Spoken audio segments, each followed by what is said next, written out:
everything and everyone wants you because you did. That is the promised child. He had the magic to do it. He gave himself something better than plastic surgery. It's magical, right? The magic is in the air, right? Who would naturally want to change those things? He was just shapeshifting because he could, and because of one of the promises, he can't ever shapeshift out of that form again. So he just kind of looked grotesque and nightmare dimension esque. Because I guess the nightmare dimension image made them laugh out of all of the forms he took. Interesting, right? And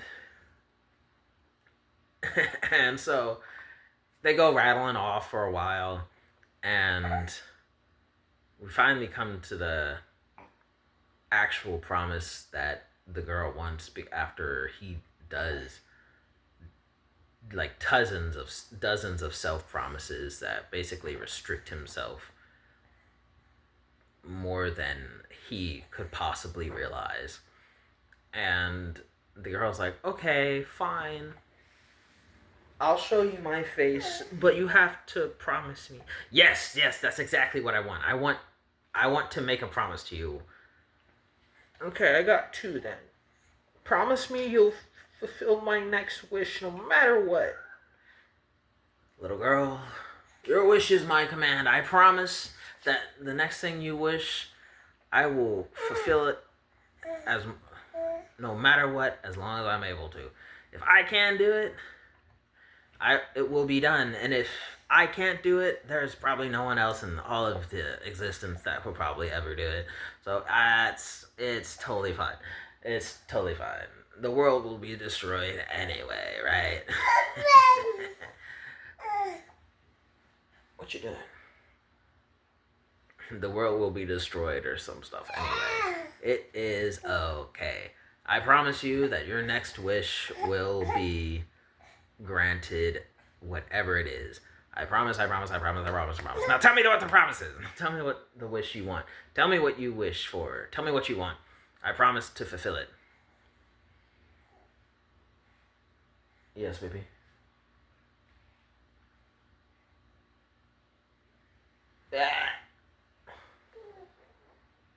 Listen, my collar is not a leash, baby. Baby, don't choke me. Just gonna eat my shirt now because I took the cardboard away. But that's too bad. You're not getting the cardboard back. Child. Anywho's, so the promised child is making these promises, and he's like, yes. Tell me the promise. And the little girl is like, okay, are you sure you promise? I'm sure I promise. Tell me the promise. I'm ready.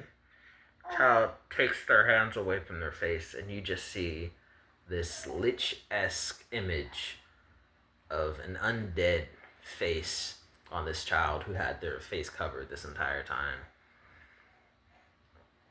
And they pull the hands away, and you just see what the hands were hiding, which was just the necrosis face. Is utterly appalling. It's utterly hideous, right? It's ridiculous. And Promised Child isn't scared. He's like, okay, you're an undead. I don't care. I'll probably still outlive you. Has no problem with that. So he doesn't flinch. He doesn't scare or anything. He's just waiting for the promise. Yes. Promise time. Right?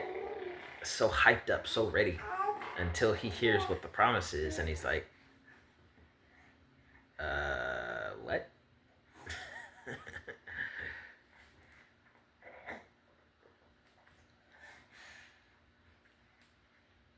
And the wish is that he, as the child of promise, would absolutely erase and eviscerate anyone down to their soul who ever sees this face of his. If anyone ever sees this face of yours, you must eviscerate them down to the soul. Yeah. So their body, nah, none of that. But their soul, you can leave that alone. I like their soul, because I'm a lich, right? It's like, what do you mean? I'm a lich, and I like the souls. I like the way they exist. I like it. The souls for my undead army. I like the souls. It's okay. It's okay. But anyone who ever sees your face, I want you to eviscerate them and their bodies down to nothing but a soul. You know, I don't want there to be no spares, no nothing.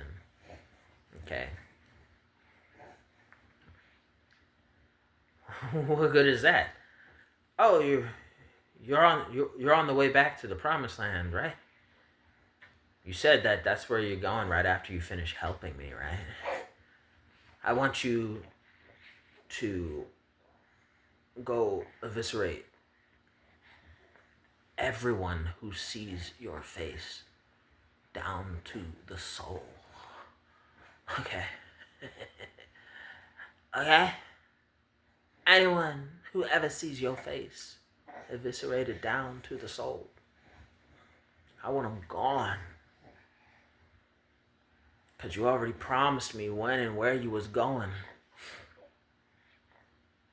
And I'm banished. I haven't been exiled, but basically one and the same. But I've been banished from my home. And I was promised to never return. And you're going to help me. You're going to help me get back.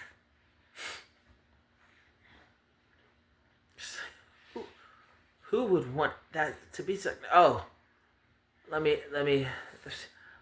My name is the Immortal Lich King. Oh yeah, I'm the Immortal Lich King. This right here is actually an illusion you're talking to. So you're actually gonna have to make a detour to pick me up before you get back to the Promised Land. But you and that big strong arms and that big old body of yours is gonna. Oh yeah, you're gonna come pick me up on some random asteroid out here, and then you're gonna drag my old sack of bones and a couple of Horcruxes back to the center of the universe, back to the Realm of Millenia, and put me on my throne that they kicked me out of. Because I am the Immortal Lich King. They gonna kill me. And I'm about to use you like a pawn. A big, meaty, juicy pawn. Are you eating my collarbone now? My shoulder blade is great. You have a bottle.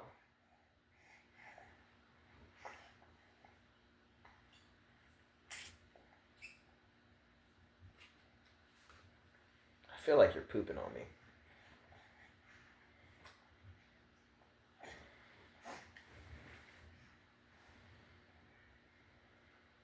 This guy. But yeah, the Lich King of sorts, the immortal Lich, the immortal of the throne. He's making his return back to the Realm of Millenia, and wish it was under better, more auspicious circumstances, but he was able to finagle, finesse, and trick this rather shy guy who, because of his many promises, will have nothing more than his hands to try and hide his face. But his hands are not even big enough to cover all of it. Because so long as anyone sees any part of his face, he'll know. And even seeing this, seeing that, let alone sees him eye to eye.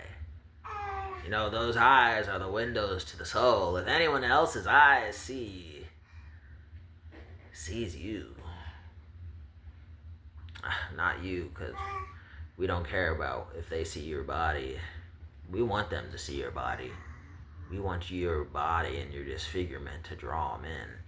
But if anyone at all sees your face, that face that so many people were proud of for you having, if anyone sees that face, that distinguishing factor of the Promise Keeper, if anyone sees that face, you must eviscerate them down to the soul.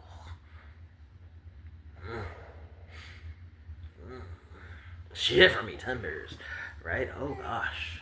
Oh whoosh. Eviscerate them down to the soul. And so, the Promised Child does exactly that. Picks up the Lich King's bones from some random asteroid, brings them back to the Realm of Millenia, places the bag on his throne of the immortal, and heads home to the Promised Land. Why? Because he's keeping all of his promises. And for a good long time, he keeps making promises. He encases his head in cement, trying to die a couple of times, but his own magic and promises keep him from doing that. Because remember, he's promised that Lich King rather early on, surprisingly, that, hey, you little girl, I promise you, I'm not going to be dying as early as these other folks do. So I promise you, I will outlive you. But it was an immortal Lich King he promised to outlive. So the magic is keeping him alive, even if he wants to die. What a shame, what a shame. The magic keeps him. Slobber in my shirt. It's leaking through now. The magic's keeping him alive. So he's like, oh, no biggie.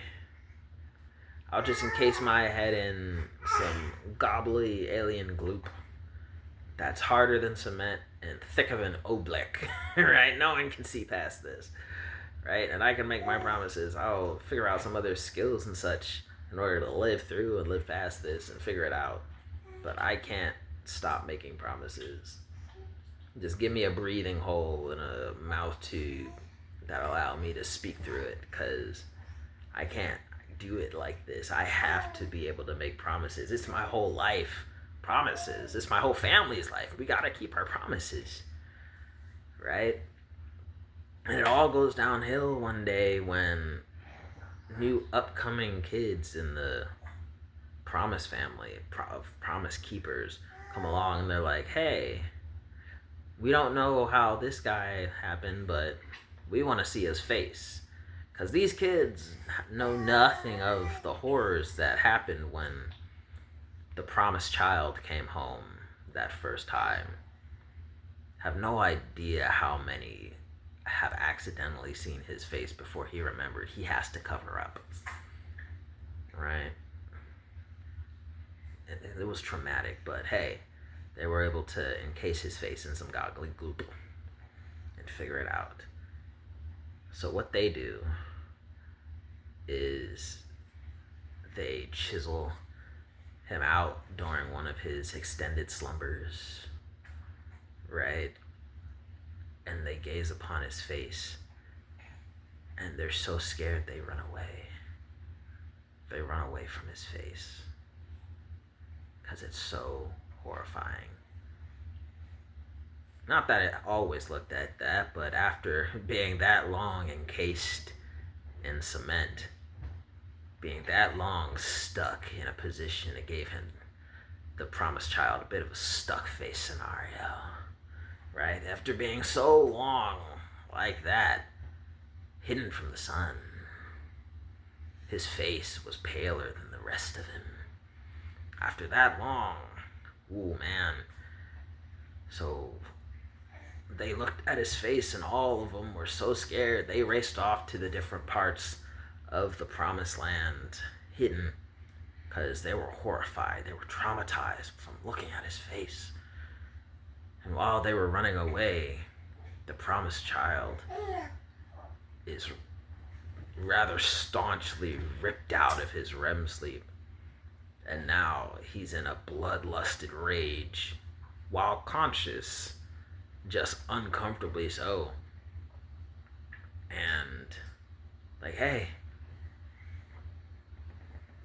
I can't help myself, but the promise I made, this magic, this contract is forcing me to do it.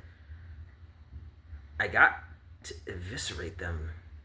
Even my blood kin, even my fellow promise keepers' children. I gotta eviscerate them down to the soul. Because they've seen my face. So, SCP-096, the Shy Guy himself, after having his face seen when it shouldn't have been, because some maniacal children want to snoop around the unknown. Oh boy. SCP-096, the Shy Guy himself, the promised child, goes hunting them down. Goes hunting them down to eviscerate them down to the soul uncontrollably. Yes, Booba. Goes hunting them down to the soul. And in the process, his face is seen by so many more folks, so many more people, and ultimately goes running down to the concept of there are so few members of the Promise Keepers. He basically committed an Itachi Uchiha K-class scenario. Basically, full-on genocide. There's so few members of the Promise Keepers left. There's no more pure-blooded Promise Keepers. There's just the exiles and the mixed-blooded Promise Keepers.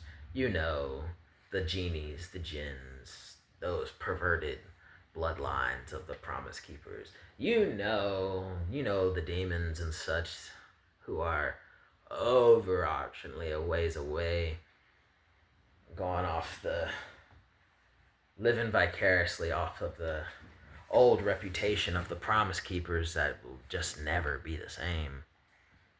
You know, those impure mixed bloodlines of the Promise Keepers that still stick around and persist even after all this time. All of those exceptional names that are indeed associated with Promise Keepers, forget about them. They're the only ones that's left, and that's why you never hear about the Promise Keepers anymore, because they're so few, and the few that do still exist.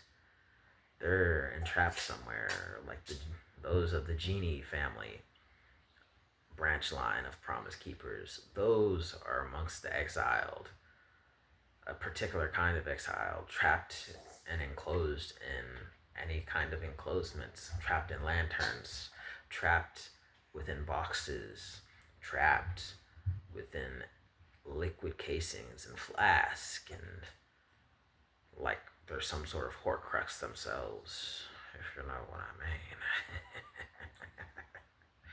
Trapped in some form of containment that keeps them secure, contained, or safe, and protected.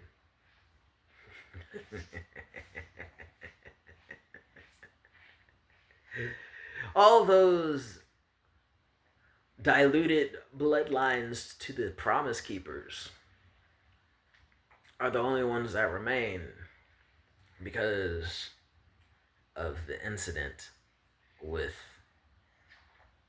the Shy Guy, the promised child himself. Right? And of the remaining purebred bloodline of Promise Keepers that still remains, they all came together and used their Promise magics and help from a little outside help in order to contain him and say, hey, You promised that this would not happen again. And you broke your promise in the promised land, so we hereby are given no choice but to exile you, beloved promised child, to the furthest of outreaches, and mandate that wherever you end up, you never leave that planet, that rock, that spot you end up in, for all of existence and time, never to return to the promised land ever again.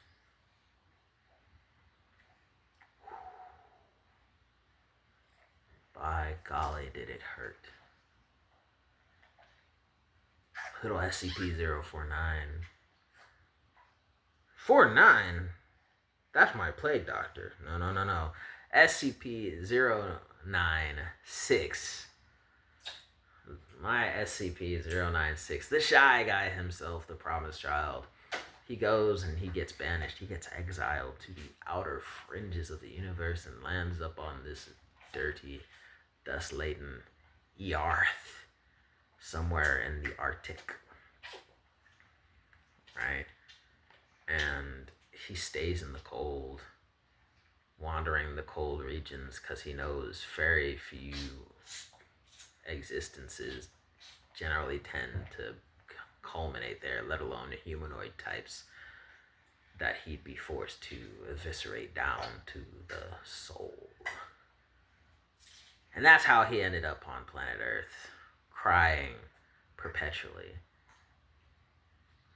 crying for his banishment from the promised land, crying for the lives he's taken and been forced to, tricked into taking, crying because nothing can ever remain, crying because that no matter of how much he wishes to die or wishes for suicide, he cannot keep that promise.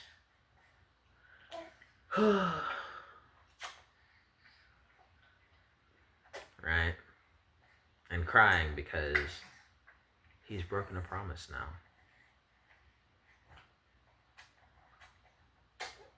Which is a shame.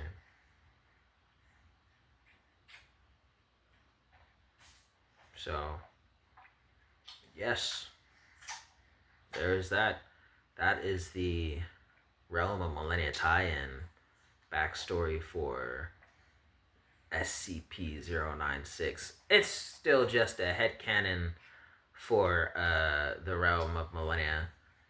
I'm not going to label it official or anything because I can still change it up a little bit if SCP Wikipedia gets wind of it and they say they don't like it. I still have means to change it so it doesn't directly tie into SCP-096. But that is the character concept that was definitely directly inspired from 096.